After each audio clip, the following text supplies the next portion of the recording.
أشرف الأعراب والعجم خير من يمشي على قدمه.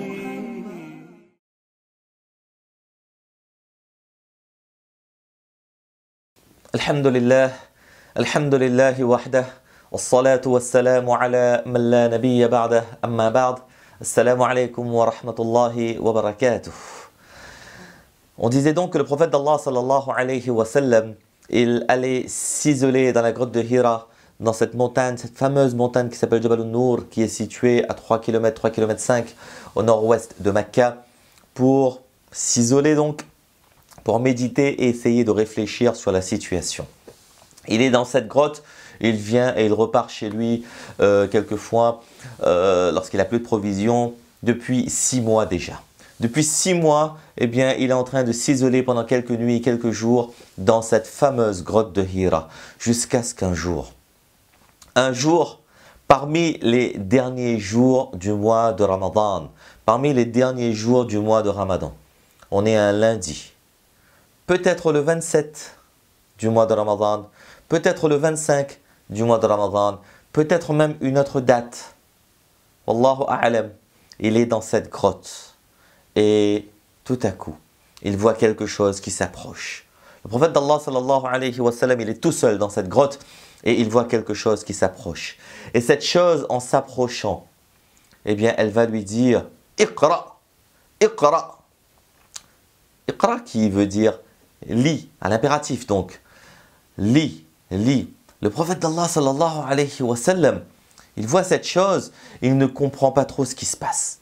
Imaginez-vous à sa place, à ce moment-là, dans cette grotte, dans le désert de la péninsule arabique, il y a une chose qui s'approche de toi et qui te dit « Iqra, Iqra, lis, lis ». Maintenant, avec le recul, on sait que cette chose qui s'est approchée s'appelle Jibril, alayhi salatu wassalam, l'ange Gabriel donc. On le sait maintenant.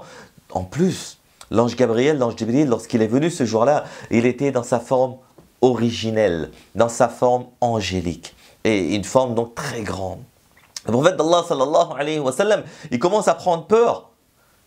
En plus, Iqra, il ne sait pas trop ce que ça veut dire Iqra, parce que Iqra, ça peut vouloir dire deux choses. Iqra, ça a deux sens. Le premier sens de Iqra, c'est lis.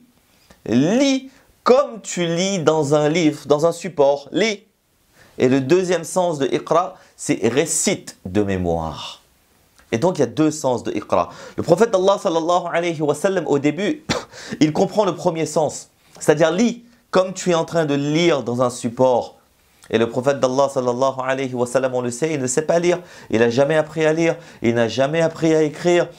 Et il dit donc, Ma ana biqarin, je ne sais pas lire.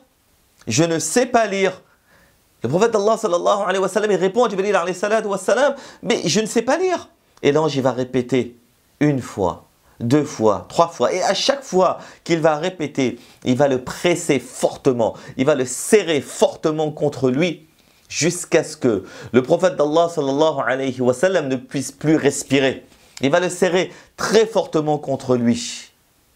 Donc il le dit une fois, deux fois, trois fois, il le serre. La question se pose, pourquoi est-ce que ce jour-là, Jibril alayhi salatu wassalam, eh bien, a serré le prophète d'Allah, a pressé le prophète d'Allah sallallahu alayhi wa sallam contre lui ainsi fortement et à 3 reprises. Selon les explications de nos ulama et des savants, eh bien, c'était soit pour signifier au prophète d'Allah sallallahu alayhi wa sallam que, vous savez, il a senti la douleur physique. Et en fait, ça voulait dire, il y a une mission qui t'attend, une mission qui est difficile. Il y a une mission qui t'attend et cette mission, elle est difficile, presque douloureuse. Il y a une mission très dure qui t'attend. Et deuxième explication, soit tout simplement pour bien montrer au prophète d'Allah sallallahu alayhi wa sallam que les rêves, c'est fini maintenant. Pendant 6 mois, effectivement, tu avais rêvé, effectivement. Le prophète d'Allah, ça aurait pu penser que je suis encore dans un rêve. Et là, Jibril alayhi salatu wassalam, il le sert pour bien lui prouver, pour bien lui montrer qu'il ne rêvait pas, que tout ça, c'était bien réel. On n'est plus dans la période des rêves. Là, on est dans la vie réelle. Et c'est pour cela qu'il le sert physiquement. Lorsqu'on sent la douleur physique, on comprend qu'on n'est pas en train de rêver. Vous savez l'expression française qui dit « pince-moi pour voir si je ne rêve pas ». Mais en l'occurrence, toute proportion gardée, les ulama nous disent que, eh bien, Jibril alayhi salatu wassalam a serré le prophète d'Allah sallallahu alayhi wa sallam pour bien lui montrer qu'on est dans la vie réelle et Mohammed. D'autres raisons ont été avancées par les savants de l'islam. Mais une chose est sûre, c'est que le prophète d'Allah sallallahu alayhi wa sallam, il a senti la douleur physiquement. Et ça se répète. Une fois, il lui dit « Iqra, Iqra ». Le prophète sallallahu alayhi wa sallam dit « Ma ana biqadin » et il le serre. Deuxième fois, jusqu'à ce que la troisième fois, eh bien l'ange, il va lui dire, c'est à ce moment-là que l'ange, il va aller plus loin, il va lui dire « Iqra, bismi rabbika alladhi khalaqa, khalaqal insana min alaqa. اقرأ وربك الأكرم الذي علم بالقلم علم الإنسان ما لم يعلم اقرأ باسم ربك اقرأ باسم ربك lis pas dans un support, lis au nom de ton Seigneur, lis au nom de ton Rabb, lis au nom de ton Seigneur. Non pas, je ne te demande pas de lire dans un livre ou dans un support quelconque, mais lis au nom d'Allah, lis avec l'aide d'Allah. Iqra bismi rabbika alladhi khalaq. Ce Rabb qui t'a créé, khalaq al-insana min alaq, qui a créé l'être humain d'une adhérence, d'une goutte. Iqra wa rabbuka al-akram. Alladhi allama bil qalam. Chante les louanges de ton Seigneur. Alladhi allama bil qalam. Celui qui a enseigné. Alladhi allama bil, qui a enseigné par la plume. Allama al insana ma lam ya'lam. Celui qui a enseigné à insan, à l'être humain, ce qu'il ne savait pas. Ce sont donc là les 5 premiers versets de la révélation. Chapitre 96 du Coran, versets 1 à 5. Le prophète d'Allah sallallahu alayhi wa sallam, il entend cela et répète. Et qu'est-ce qui se passe? Et juste après, l'ange, il le quitte et il disparaît, il part. Jibril alayhi salatu wa salam, il arrive, il serre le prophète d'Allah, il lui fait mal, il serre le prophète d'Allah sallallahu alayhi wa sallam, il lui dit de répéter des choses. Le prophète d'Allah sallallahu alayhi wa sallam répète ces choses-là et il comprend bien la dimension de ces choses. Il comprend bien que ce n'est pas des choses banales qu'il est en train de dire. Iqra. Dans cette société qui est polythéiste, dans cette société dans laquelle on croyait aux idoles, etc. Là, on lui dit Iqra. Bismi rabbika alladhi khalaq. Au nom de ton Rabb qui t'a créé. Le prophète d'Allah sallallahu alayhi wa sallam, lorsque l'ange il part, le prophète d'Allah sallallahu alayhi wa sallam, il était littéralement scotché de peur et de terreur. Scotché de peur et de terreur. Hadith dans Sahih al-Bukhari. Hadith dans lequel Aïcha radiallahu ta'ala anha nous raconte l'histoire. Il y a un hadith, Aïcha radiallahu ta'ala anha nous raconte cette histoire. Elle dit que, elle nous raconte, après cet épisode, le prophète d'Allah sallallahu alayhi wa sallam, il court. Il quitte la grotte et il court. Son cœur palpite, son cœur tremble. Il est terrifié. En plus, pour en rajouter, sur le chemin du retour, les arbres et les rochers le saluent. Assalamu alayka ya Rasulallah. Assalamu alayka ya Rasulallah. Imaginez-vous, on vient de voir un événement qui est extraordinaire, qui est surnaturel, une créature extraordinaire, qui n'est pas un être humain, eh bien, qui vient voir le prophète d'Allah sallallahu alayhi wa sallam, qui lui parle. Le prophète d'Allah sallallahu alayhi wa sallam, c'est la première fois qu'il le voit. Jibril alayhi salatu wa salam, le prophète sallallahu il a peur, il appréhende. Qu'est-ce qui se passe? Qu'est-ce que c'est que ça? Et il court. Et en repartant, eh bien maintenant les rochers lui parlent. Les rochers le saluent. Il y a, même si on peut parler de végétaux dans le désert de l'Arabie, eux aussi, eh bien, ils vont saluer le prophète d'Allah sallallahu alayhi wa sallam. Le prophète d'Allah il disait « Khashitu ala nafsi » J'avais peur pour ma personne. J'avais peur pour ma personne. Quelque chose de bizarre était en train de se passer. Bien sûr qu'en tant qu'être humain, il se posait des questions. Le prophète d'Allah sallallahu alayhi wa sallam, il s'est posé des questions. Quelle sorte de questions? Bien, il va raconter ça, mais si personne ne le croit. Vous savez, lorsque quelque chose de grandiose se passe, eh bien, je vais le dire aux gens, eh bien, les gens parfois, ils ne me croient pas. Eh bien, si personne ne le croit, ou alors pire, en tant qu'être humain, on aurait été là, eh bien, nous, on se serait posé la question, qu'est-ce qui se passe? Suis-je atteint par la folie? qu'est-ce que je vois des choses qui me parlent, qui théoriquement ne parlent pas. Je vois une créature qui est venue me voir, qui théoriquement n'a pas sa place ici. Qu'est-ce qui se passe? Le prophète d'Allah sallallahu alayhi wa sallam, donc on a dit qu'il est scotché, il a peur et il commence à courir vers chez lui. Il rentre chez lui et il se réfugie auprès de sa bien-aimée Khadija radiyallahu ta'ala anha. Et tout de suite il va lui dire Zammilouni, Zammilouni, couvre-moi, couvre-moi, couvre-moi. Le prophète d'Allah sallallahu alayhi wa sallam, il transpirait. Le prophète, il faisait froid, mais le prophète d'Allah sallallahu wa sallam, il transpirait. Khadija radiallahu ta'ala anha va couvrir le prophète d'Allah sallallahu alayhi wa sallam avec un manteau. Et à ce moment-là, le prophète d'Allah essaye de se calmer. Il lui raconte l'histoire.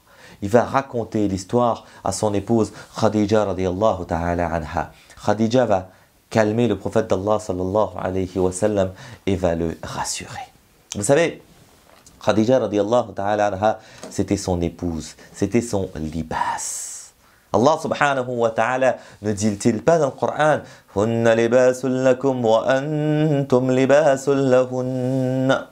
Elles sont pour vous des vêtements et vous êtes pour elles des vêtements.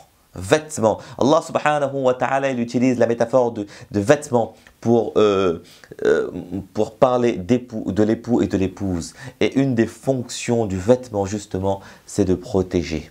Là, l'époux il arrive, eh bien, il a peur. Khadija radiallahu ta'ala anha, tout de suite, elle va calmer et protéger son mari, Muhammad sallallahu alayhi wa sallam. Khair. Dans sa grande sagesse et sa grande maturité, Khadija radiallahu ta'ala anha, elle écoute l'histoire du prophète d'Allah sallallahu alayhi wa sallam. Et qu'est-ce qu'elle va faire tout de suite? Eh bien, elle va lui rappeler ses qualités. Elle va rappeler au prophète d'Allah sallallahu alayhi wa sallam ses qualités et va lui dire que, eh bien, Allah ne te causera pas de préjudice. Tu es en effet quelqu'un de bon, un homme généreux. Tu prends soin des pauvres, tu aides les gens dans le besoin, dans la difficulté, etc., etc. Allah ne peut pas te vouloir de mal. Allah ne va pas te vouloir de mal.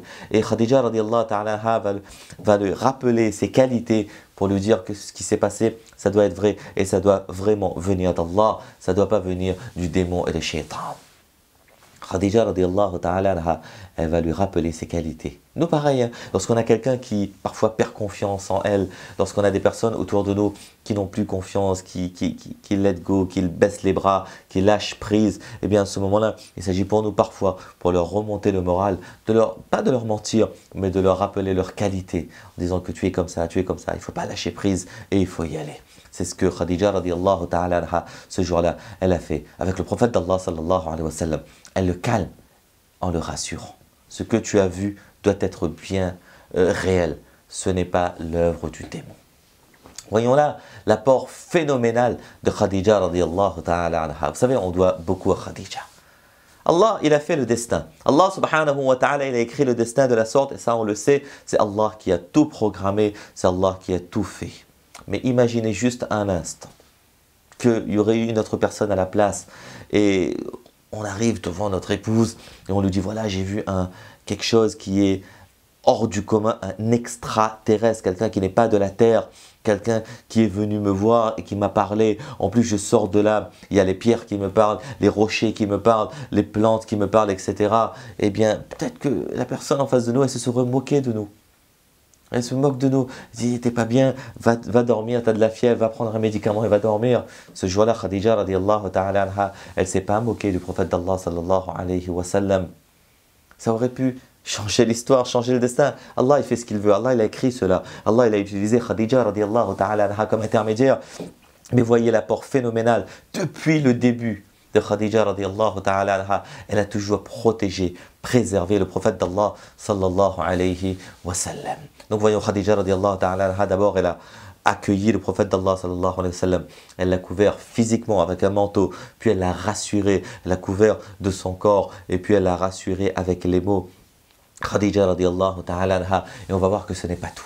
Maintenant que c'est fait, elle l'a recouvert physiquement, affectueusement. Maintenant, rationnellement, on va essayer de chercher des explications.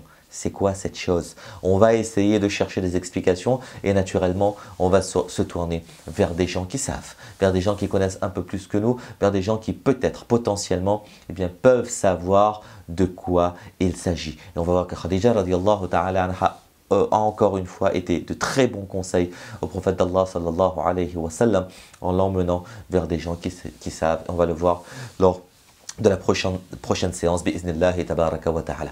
Qu'Allah subhanahu wa ta'ala donne le tawfiq de comprendre, de mettre en pratique et de propager. Jazakumullah wa barakallahu fikum. Wassalamu alaykum wa rahmatullahi wa barakatuh.